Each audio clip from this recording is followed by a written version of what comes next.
Hey guys, in this video I will show you how to add new fonts to Photoshop. Alright, let's begin. First, open a web browser and go to dafont.com. This website offers a wide variety of fonts. Browse through the categories to find the font you like. For example, I'll choose Amoria. Once you've selected the font, click the Download button. The font file will be saved in your Downloads folder. Now, open the font file and a window will pop up showing the font files.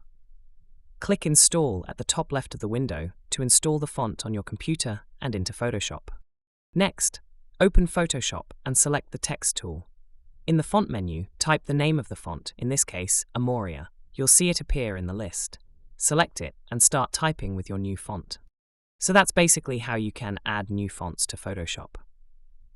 And that's it for this video. If you find this helpful, consider subscribing and giving this a big thumbs up.